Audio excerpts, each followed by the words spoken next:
வணக்கம் மக்களே, வணக்கம். சற்று முன் கிடைத்திருக்கக்கூடிய ஒரு முக்கியமான தகவல் ஒன்றை பார்க்க போகிறோம். சற்று முன் ரகசிய அறையில் 450 கோடி வசமாக சிக்கிய திமுகவின் முக்கிய பொறுப்பில் இருக்கும் முக்கியமான புள்ளி யார்? இந்த திமுகவின் முக்கிய புள்ளி யாருடைய ரகசிய அறையில் 450 கோடி கருப்பு பணம் இருக்கிறது?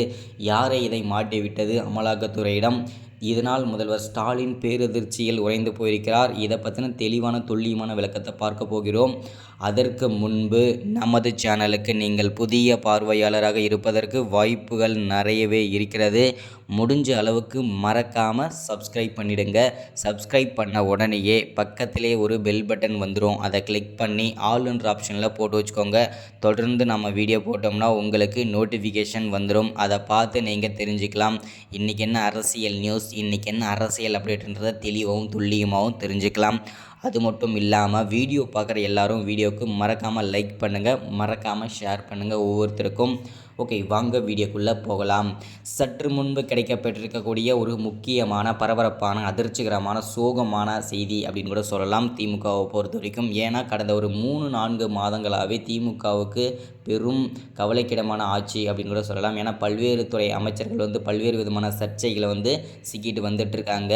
ஸோ அந்த வரிசையில் மீண்டும் அமலாக்கத்துறையிடம் திமுக அமைச்சர்கள் சிக்கிட்டு வந்துட்டுருக்காங்க. ஸோ இப்போ யார் சிக்கியிருக்காங்க அப்படின்னா, சற்று முன் ரகசிய அறையில் 450 கோடி வைத்திருந்த குற்றத்திற்காக முன்னாள் அமைச்சரான பொன்முடியை அமலாக்கத்துறை கையும் களவுமாக பிடித்து அடித்து இழுத்து சென்றிருக்காங்க. இது பெரும் பரபரப்பை ஏற்படுத்தியிருக்கு. 450 கோடியுமே ரகசிய அறையில் பதுக்கி வைத்திருந்த பொன்முடி, இது யாருடைய பணம், எங்கிருந்து வந்தது, யாருக்கு சொந்தமானதுன்னு சொல்லிட்டு அமலாக்கத்துறை பார்த்தீங்கன்னாக்கா கேள்வி மேலே கேள்வி கேட்டுட்ருக்காங்க.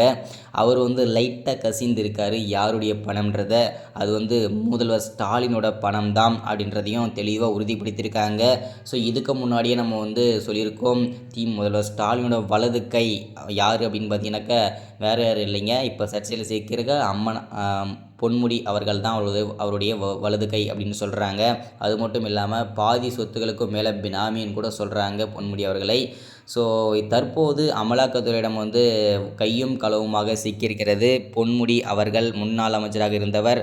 450 மோசடி கருப்பு பணம் வைத்திருந்த குற்றத்திற்காக அவரும் பொன்முடியும் அவரது மனைவியுமான விசாலாட்சியும் கண்டிப்பாக 2 பேரையும் கைது பண்ணி அவங்க அமலாக்கத்துறை அதிரடியான நடவடிக்கை எடுத்திருக்காங்க.